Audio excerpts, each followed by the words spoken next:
Assalamu alaikum wa rahmatullahi wa barakatuh. Lorsque l'on évoque l'eau de Zamzam, le cœur de nombreux musulmans se remplit immédiatement de respect et d'émotion. Cette eau n'est pas une eau ordinaire.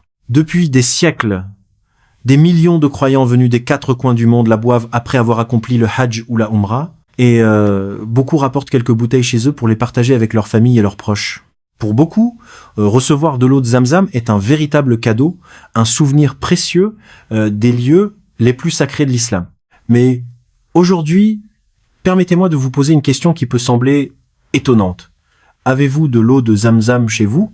Si oui, êtes-vous certain de l'utiliser comme Allah et son messager sallallahu alayhi wa sallam nous l'ont enseigné? En entendant le titre de cette vidéo, certaines personnes pourraient être surprises, voire choquées. Elles pourraient se demander comment une eau bénie pourrait-elle être dangereuse? La réponse est très importante. L'eau de Zamzam n'est pas dangereuse en elle-même. Au contraire, elle est une immense bénédiction qu'Allah a offerte à ses serviteurs. Le véritable danger ne vient pas de l'eau, mais des croyances erronées, des pratiques inventées et des superstitions que certaines personnes ont malheureusement associées à cette eau au fil du temps. Lorsqu'un musulman commence à attribuer à une création des pouvoirs que Allah ne lui a pas accordés, il s'éloigne progressivement du véritable enseignement de l'islam. Le Coran nous rappelle constamment que toute bénédiction provient uniquement d'Allah.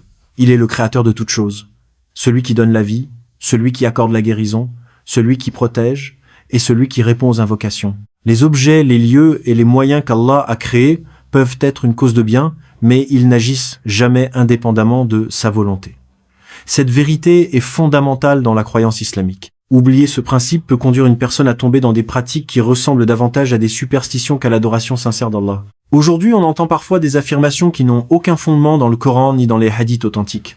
Certains prétendent qu'il suffit de conserver une bouteille de Zamzam dans une maison pour empêcher les djinns d'y entrer. D'autres pensent que quelques gouttes versées dans un commerce garantiront automatiquement la prospérité financière. D'autres encore distribuent cette eau comme si elle possédait un pouvoir magique, capable de résoudre tous les problèmes sans effort, sans invocation et sans confiance en Allah. Ces idées se répandent parfois de bouche à oreille jusqu'à ce que beaucoup finissent par les considérer comme des vérités religieuses alors qu'elles ne reposent sur aucune preuve authentique. L'islam nous enseigne pourtant une méthode très claire. Chaque acte d'adoration doit être fondé sur une preuve tirée du Coran ou de la Sunna authentique. Le prophète Mohammed sallam n'a jamais demandé aux musulmans de transformer Zamzam en objet de superstition. Il nous a appris à respecter cette eau, à la boire avec une intention sincère et à placer notre confiance uniquement en Allah. Voilà toute la différence entre une foi authentique et une croyance inventée. La première rapproche le croyant de son Seigneur, tandis que la seconde peut progressivement l'éloigner de la pureté du tawhid. Il est également important de comprendre que le mot dangereux utilisé dans cette vidéo ne désigne pas un danger physique. L'eau de Zamzam est pure et bénie. Le véritable danger est un danger pour notre croyance lorsque nous commençons à exagérer son statut ou à lui attribuer des pouvoirs qui appartiennent exclusivement à Allah. L'histoire de nombreuses communautés avant nous montre que les déviations commencent souvent par une exagération envers une chose pieuse, puis se transforment peu à peu en pratique sans fondement. C'est précisément pour préserver la pureté de la foi que l'islam insiste sur le retour permanent au Coran et à la Sunna. Durant cette vidéo, nous reviendrons ensemble sur l'origine miraculeuse de cette source bénie, sur les paroles authentiques du prophète sallallahu alayhi wa sallam concernant ses mérites, mais aussi sur les erreurs les plus répandues que beaucoup de musulmans commettent sans même s'en rendre compte. Notre objectif n'est pas de semer la peur ni de diminuer la valeur de Zamzam. Bien au contraire, nous souhaitons lui redonner la place exacte que lui ont accordée Allah et son messager, as-salam, sans excès et sans négligence. Je vous invite donc à rester avec nous jusqu'à la fin de cette vidéo. Vous découvrirez des enseignements qui pourraient corriger certaines idées largement répandues et renforcer votre compréhension de cette eau exceptionnelle. Si vous possédez de l'eau de Zamzam chez vous, cette vidéo pourrait transformer votre manière de la considérer et de l'utiliser. Et si vous n'en avez pas encore, vous apprendrez pourquoi cette eau est l'un des plus grands signes de la miséricorde d'Allah envers les croyants, à condition de l'approcher avec une foi sincère, une intention pure et un attachement fidèle aux enseignements authentiques de l'islam. Pour comprendre la valeur exceptionnelle de l'eau de Zamzam, il faut remonter à l'une des histoires les plus émouvantes de l'histoire de l'islam, une histoire de foi, de patience et de confiance absolue en Allah. Cette histoire commence avec le noble prophète Ibrahim, alayhi salam, connu pour son obéissance exemplaire envers son Seigneur. Allah le mit à l'épreuve à plusieurs reprises. Et chacune de ces épreuves renforça encore davantage sa foi. Parmi les plus grandes épreuves figure celle où Allah lui ordonna de laisser son épouse Hajar et leur jeune fils Ismaël dans une vallée totalement désertique, un endroit où il n'y avait ni habitants, ni végétation, ni source d'eau. À première vue, cette mission semblait impossible à comprendre. Quel père accepterait de quitter sa femme et son enfant dans un lieu aussi aride? Pourtant, Ibrahim alayhi salam donc savait que lorsqu'un ordre vient d'Allah, il renferme toujours une immense sagesse, même si l'être humain ne la comprend pas immédiatement. Selon les récits authentiques, après avoir déposé Hajar et son fils avec quelques provisions de nourriture et un peu d'eau, Ibrahim commença à s'éloigner. Hajar, étonnée et inquiète, le suivit du regard et lui demanda à plusieurs reprises « Ô Ibrahim, où vas-tu en nous laissant dans cette vallée où il n'y a personne ?» Ibrahim ne répondit pas, car son cœur était rempli d'émotions. Finalement, Hajar lui posa une question qui changea tout. « Est-ce Allah qui t'a ordonné de faire cela ?» Ibrahim répondit simplement « Oui ». Alors Hajar prononça des paroles qui sont restées gravées dans l'histoire de l'islam. « Alors Allah ne nous abandonnera jamais ?» Cette phrase est un immense exemple de confiance en Allah. Malgré l'absence de toute solution visible, elle était convaincue que son Seigneur prendrait soin d'eux. Quelques jours plus tard, les réserves d'eau furent complètement épuisées. Le soleil brûlant du désert rendait la situation de plus en plus difficile. Le petit Ismaël pleurait de soif. Et une mère ne pouvait rester sans agir en voyant son enfant souffrir. Hajar ne s'assit pas pour attendre un miracle.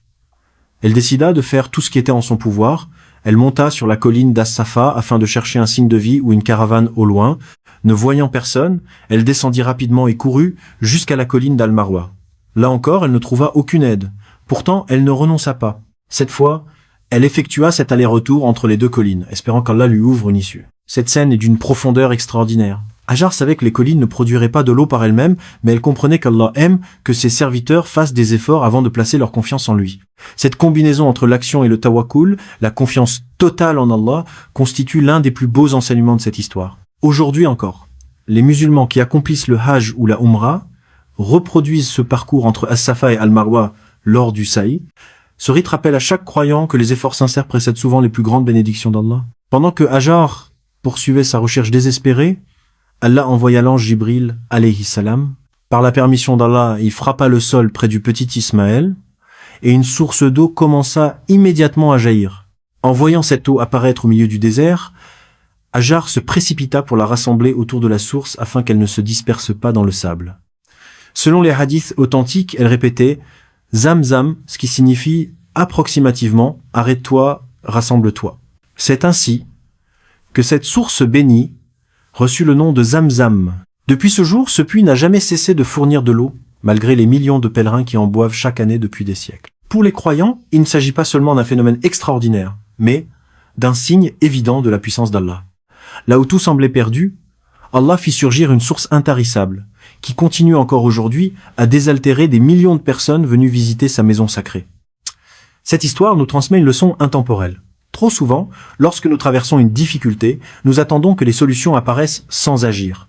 L'exemple de Hajar nous montre exactement le contraire. Elle a fait tout ce qui était humainement possible, puis Allah a accompli ce qu'aucun être humain n'aurait pu réaliser. C'est pourquoi chaque fois que nous buvons de l'eau de Zamzam, nous devrions nous souvenir qu'elle est bien plus qu'une simple eau. Elle est le symbole de la miséricorde d'Allah, de sa promesse de ne jamais abandonner ceux qui placent leur confiance en lui et qui persévèrent avec patience. Zamzam demeure ainsi un rappel vivant que, même lorsque toutes les portes semblent fermées, Allah est capable d'ouvrir une issue là où personne ne l'aurait imaginé. Après avoir découvert l'origine miraculeuse de Zamzam, une question se pose naturellement: pourquoi cette eau occupe-t-elle une place si particulière dans le cœur des musulmans? La réponse se trouve dans les enseignements du prophète Mohammed sallallahu alayhi wa sallam.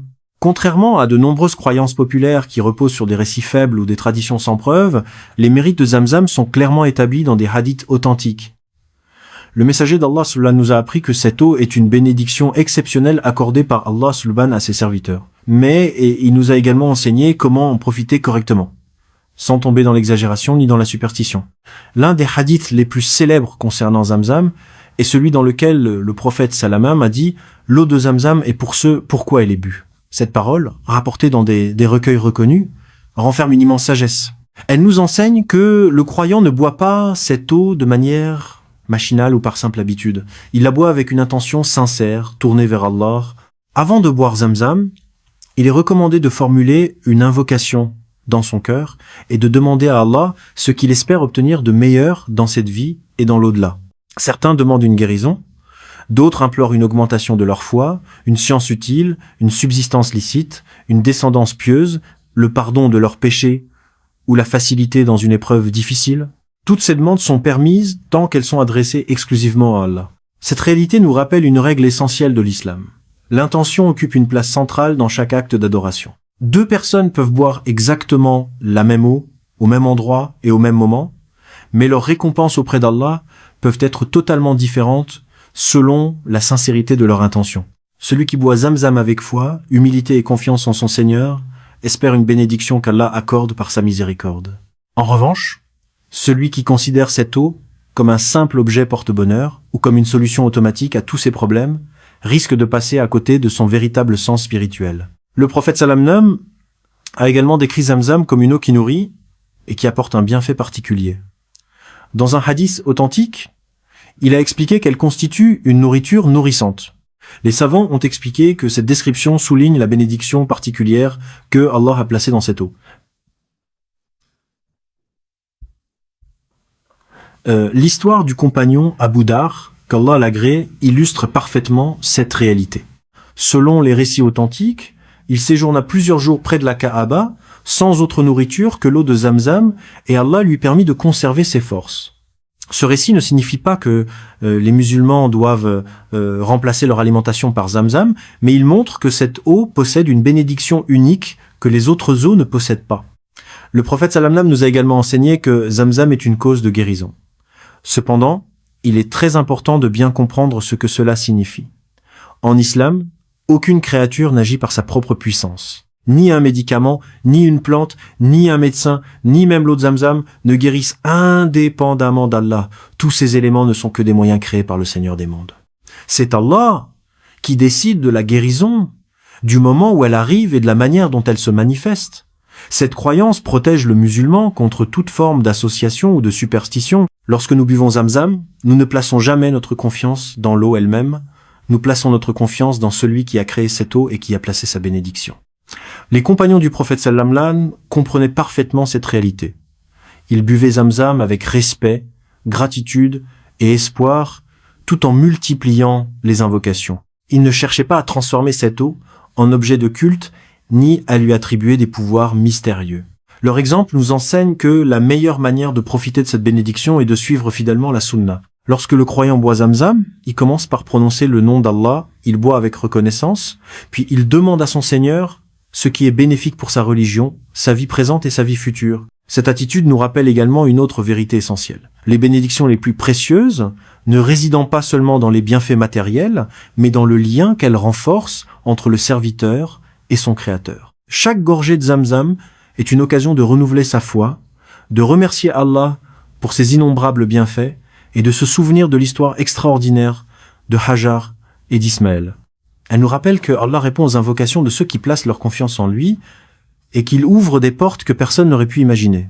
Ainsi, Zamzam est bien plus qu'une eau exceptionnelle. Elle est un signe vivant de la miséricorde d'Allah, un rappel de sa puissance infinie et une invitation permanente à renforcer notre tawakkul, notre confiance en lui. Mais pour bénéficier pleinement de cette bénédiction, nous devons toujours garder à l'esprit une vérité fondamentale.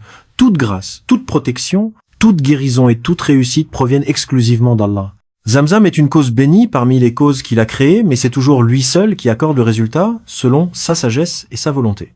Après avoir découvert les immenses mérites de l'eau de Zamzam, il est essentiel d'aborder un sujet que beaucoup préfèrent éviter, les erreurs que certains musulmans commettent en l'utilisant. Soyons très clairs dès le début, ce n'est jamais l'eau de Zamzam qui est dangereuse, elle est une eau bénie, honorée par Allah et mentionnée dans la sunna authentique. Le véritable danger apparaît lorsque des croyances ou des pratiques sans fondement s'y ajoutent. L'islam est une religion basée sur l'épreuve. Chaque acte d'adoration, chaque invocation et chaque pratique religieuse doivent être fondées sur le Coran ou la sunna authentique. Dès que l'on dépasse ces limites, on risque de tomber dans l'innovation religieuse, appelée bida, ou dans des formes de superstition qui affaiblissent progressivement la pureté de la foi. L'une des erreurs les plus répandues consiste à attribuer à Zamzam des pouvoirs indépendants de la volonté d'Allah. Certaines personnes pensent qu'il suffit de placer une bouteille de Zamzam dans une maison pour empêcher automatiquement les djinns d'y entrer ou pour éloigner le mauvais œil. D'autres croient que garder cette eau dans un commerce attire forcément les clients ou garantit une augmentation des revenus. Il arrive même que certains affirment qu'une maison où se trouve de l'eau de Zamzam ne peut jamais être touchée par les épreuves. Ces affirmations sont largement diffusées, mais elles ne reposent sur aucun hadith authentique, ni sur aucun verset du Coran. En réalité, la protection vient uniquement d'Allah. C'est lui qui protège les maisons, les familles et les croyants. Les invocations enseignées par le prophète Salam, la récitation du Coran et la confiance sincère en Allah sont les moyens authentiques de rechercher sa protection. Une autre erreur consiste à transformer Zamzam en un objet presque magique. Certaines personnes pensent qu'il suffit d'en boire une seule fois pour que tous leurs problèmes disparaissent immédiatement. Si la maladie persiste ou si la difficulté continue, elles peuvent même être déçues ou douter des mérites de cette eau bénie. Pourtant, cette manière de penser ne correspond pas à l'enseignement de l'islam. Allah répond aux invocations selon sa parfaite sagesse. Il peut accorder immédiatement ce que son serviteur demande, repousser cette réponse à un moment plus approprié ou encore remplacer cette demande par quelque chose de meilleur. Le croyant ne mesure donc pas les bénédictions d'Allah uniquement par les résultats visibles. Il garde confiance en son Seigneur, même lorsque la réponse prend du temps. Il existe également des pratiques plus inquiétantes où Zamzam est utilisé dans des rituels inventés. Certaines personnes mélangent cette eau avec des talismans, des amulettes ou des objets auxquels elles attribuent des pouvoirs surnaturels. D'autres écrivent des symboles ou des formules sans fondement religieux, puis utilisent Zamzam dans des cérémonies prétendument spirituelles. Dans certains endroits, des individus profitent de la crédulité des gens en prétendant posséder des méthodes secrètes permettant de multiplier les effets de cette eau. Ces pratiques sont étrangères à la religion d'Allah. Le prophète Sallallahu n'a jamais enseigné de telles méthodes, et ses compagnons, qui étaient pourtant les meilleurs musulmans de cette communauté, ne les ont jamais pratiquées. Il faut également être prudent face aux personnes qui utilisent Zamzam pour gagner de l'argent de manière injuste, parce que cette eau est précieuse et difficile à rapporter de la Mecque. Certains profitent de la foi des musulmans pour la vendre à des prix excessifs ou pour prétendre vendre une eau qui n'est même pas authentique. D'autres inventent des récits extraordinaires afin d'impressionner les gens et de leur faire acheter des bouteilles à des sommes déraisonnables. L'islam condamne toute forme de tromperie. Le prophète Sallallahu a enseigné que le croyant doit être honnête dans ses transactions et ne jamais exploiter la religion pour obtenir un profit injuste. Les bénédictions d'Allah ne sont pas un commerce destiné à manipuler la foi des autres. Une autre erreur, plus discrète mais tout aussi importante, est de négliger complètement les invocations et les actes d'adoration en pensant que Zamzam suffira à résoudre tous les problèmes. Certains oublient de faire leurs prières avec régularité, négligent la lecture du Coran ou abandonnent les invocations quotidiennes, tout en espérant que quelques gorgées de Zamzam transformeront leur vie. Cette manière de penser inverse complètement l'ordre des choses. Zamzam est une bénédiction qui accompagne une foi sincère et une obéissance à Allah. Elle ne remplace jamais les obligations religieuses ni les efforts que chaque croyant doit fournir pour se rapprocher de son Seigneur. Il est également important d'éviter un autre excès. Croire que plus une pratique paraît mystérieuse, plus elle est religieuse. L'islam est une religion de simplicité et de clarté. Le prophète Sallallahu alayhi wa sallam nous a laissé un enseignement complet. Si une pratique liée à Zamzam était réellement recommandée, il nous l'aurait enseignée et ses compagnons l'auraient transmise avec fidélité. Le fait qu'une coutume soit ancienne ou très répandue ne signifie pas qu'elle fasse partie de la religion. Le musulman sincère ne suit pas les traditions aveuglément, il recherche toujours les preuves dans le Coran et la Sunna. En définitive, le véritable danger ne réside jamais dans l'eau de Zamzam, mais dans les idées fausses que certains lui associent. Lorsque le croyant oublie que toute bénédiction vient exclusivement d'Allah, il risque de donner à une créature une place qui appartient uniquement au Créateur. C'est pourquoi il est essentiel de préserver la pureté du tawhid, de suivre les enseignements authentiques du prophète sallam et d'utiliser Zamzam avec respect, gratitude et une confiance totale en Allah. Ainsi, cette eau restera ce qu'elle a toujours été, un immense bienfait accordé par le Seigneur des mondes et non un objet de superstition ou d'exagération. Après avoir compris les erreurs qu'il faut éviter, une question importante se pose. Comment un musulman doit-il utiliser l'eau de Zamzam conformément aux enseignements authentiques de l'islam? La réponse est simple, mais elle est d'une grande profondeur. Il ne s'agit pas d'inventer de nouvelles pratiques ni de suivre des traditions populaires sans preuve. Il s'agit de revenir à l'exemple parfait laissé par le prophète Mohammed sallallahu alayhi wa sallam. Chaque fois que nous suivons sa sunna, nous nous rapprochons d'Allah et nous profitons pleinement des bienfaits qu'il a placés dans nos actes d'adoration.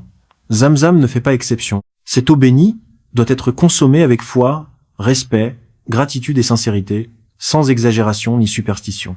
La première chose que le croyant doit faire avant de boire Zamzam est de renouveler son intention. En islam, l'intention est au cœur de chaque bonne action. Le prophète Salacham a enseigné que les actes ne valent que par les intentions. Ainsi, avant même de porter cette eau à ses lèvres, le musulman prend quelques instants pour réfléchir à ce qu'il demande à son Seigneur. Il peut invoquer Allah pour obtenir une guérison, une augmentation de sa foi, une meilleure compréhension de la religion, une subsistance licite, la facilité dans ses difficultés, le pardon de ses péchés ou encore une bonne fin dans cette vie. L'essentiel est que cette intention soit sincère et qu'elle soit exclusivement dirigée vers Allah, car lui seul possède le pouvoir de répondre aux invocations.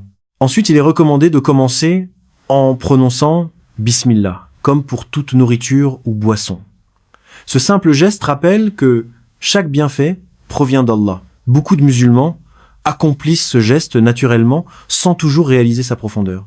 En prononçant le nom d'Allah, le croyant reconnaît que cette eau n'est pas bénie par elle-même, mais parce que son Seigneur lui a accordé une place particulière parmi ses créatures. Après avoir bu, il est également recommandé de remercier Allah pour ce bienfait. La gratitude fait partie des plus nobles formes d'adoration. Plus le serviteur remercie son Seigneur, plus il reconnaît sa générosité et renforce sa relation avec lui. L'invocation occupe également une place essentielle au moment de boire Zamzam, puisque le prophète Sallallahu alayhi wa sallam nous a appris que cette eau est pour ce pourquoi elle est bue. Le croyant profite de cet instant pour demander à Allah ce qui est réellement bénéfique pour sa religion et pour sa vie. Les savants ont rapporté que de nombreux musulmans pieux avaient l'habitude d'adresser des invocations sincères lorsqu'ils buvaient Zamzam, espérant que Allah accepte leur demande. Cependant, il est important de préciser qu'aucune invocation spécifique n'a été authentiquement imposée par le prophète sallallahu alayhi wa sallam à ce moment précis. Chacun peut donc invoquer Allah dans sa propre langue ou avec les invocations qu'il connaît en restant humble et sincère. Lorsque quelqu'un boit Zamzam dans l'espoir d'une guérison, il doit toujours garder à l'esprit une vérité fondamentale. C'est Allah qui guérit, et non l'eau elle-même. Cette distinction est au cœur du Tawhid. Allah est Ash-Shafi, le guérisseur. Zamzam est simplement une cause bénie parmi les nombreuses causes qu'Allah a créées dans sa sagesse. De la même manière qu'un médicament ne soigne qu'avec la permission d'Allah, Zamzam ne produit ses bienfaits que si Allah le veut. Cette croyance protège le musulman contre toute forme d'exagération ou d'association. Sa confiance ne repose jamais sur la création, mais uniquement sur le Créateur. Le respect envers cette eau fait également partie des comportements recommandés. Parce que Zamzam est une eau bénie, le musulman évite de la gaspiller ou de la traiter avec négligence. Lorsqu'il en possède chez lui, il la conserve proprement et la partage volontiers avec sa famille, ses proches et ses invités. Depuis les premiers temps de l'islam, offrir de l'eau de Zamzam à ses frères et sœurs musulmans est considéré comme un geste de générosité et d'affection. Ce partage rappelle que les bénédictions d'Allah ne sont pas destinées à être gardées uniquement pour soi, mais aussi à profiter aux autres. Il est également important de comprendre que boire Zamzam ne dispense jamais le croyant d'accomplir les autres causes légitimes qu'Allah a mises à sa disposition. Une personne malade continue de consulter des médecins compétents, suit son traitement et demande en même temps la guérison à Allah en buvant Zamzam avec foi. Une personne qui cherche un travail continue de faire des démarches, tout en invoquant Allah lorsqu'elle boit cette eau bénie. De même, celui qui souhaite davantage de science continue d'étudier, d'assister aux cours et de lire les ouvrages utiles. L'islam nous enseigne toujours à associer les causes matérielles à la confiance en Allah. C'est précisément ce qu'a fait Hajar lorsqu'elle courait entre Safa et Marwa. Elle a fourni tous les efforts possibles avant qu'Allah ne fasse apparaître le miracle.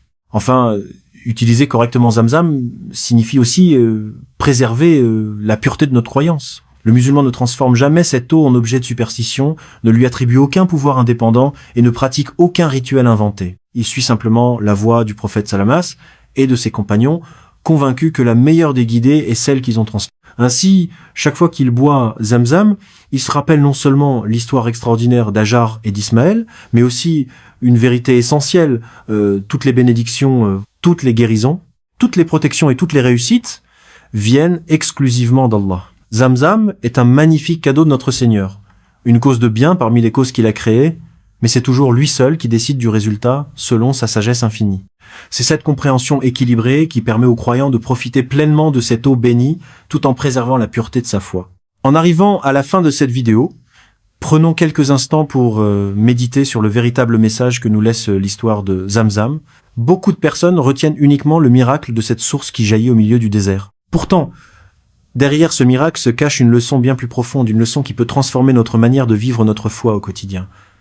Cette histoire ne parle pas seulement d'une eau bénie. Elle parle avant tout de la confiance absolue en Allah, de la patience face aux épreuves et de la certitude que le secours d'Allah arrive toujours au moment qu'il a choisi. Imaginez un instant la situation de Hajar. Elle était seule, dans une vallée où il n'y avait ni habitants, ni végétation, ni rivière, ni aucune source de secours visible. Son jeune enfant pleurait de soif sous un soleil brûlant. D'un point de vue humain, tout semblait perdu. Beaucoup de personnes auraient sombré dans le désespoir. Pourtant, Hajar nous a donné une leçon qui restera gravée jusqu'à la fin des temps. Elle n'est pas restée assise à attendre un miracle. Elle s'est levée, elle a cherché une solution, elle a couru entre As-Safa et Al-Marwa encore et encore, sans jamais perdre espoir. Elle a accompli tout ce qui était en son pouvoir, tout en gardant une confiance totale en son Seigneur. C'est précisément cette combinaison entre les efforts et le tawakkul, la confiance sincère en Allah, que chaque musulman doit adopter dans sa propre vie. Trop souvent, lorsque nous traversons une difficulté, nous tombons dans l'un de deux extrêmes. Certains attendent qu'Allah change leur situation sans fournir le moindre effort. D'autres ne comptent que sur leur propre capacité et oublient complètement de placer leur confiance en leur Créateur. L'histoire de Zamzam nous enseigne la voie de l'équilibre. Le croyant travaille, cherche des solutions, fait tout ce qui est licite, puis remet le résultat entre les mains d'Allah. C'est cette attitude qui attire la bénédiction divine. Cette histoire nous rappelle également que les plus grandes bénédictions d'Allah apparaissent parfois lorsque tout semble impossible. Personne n'aurait imaginé qu'une source d'eau jaillirait au cœur d'un désert aride. Pourtant, Allah est capable de créer une issue là où l'être humain n'en voit aucune. Combien de fois avons-nous traversé des périodes où nous pensions que tout était perdu? Combien de fois avons-nous cru qu'une situation n'avait plus de solution?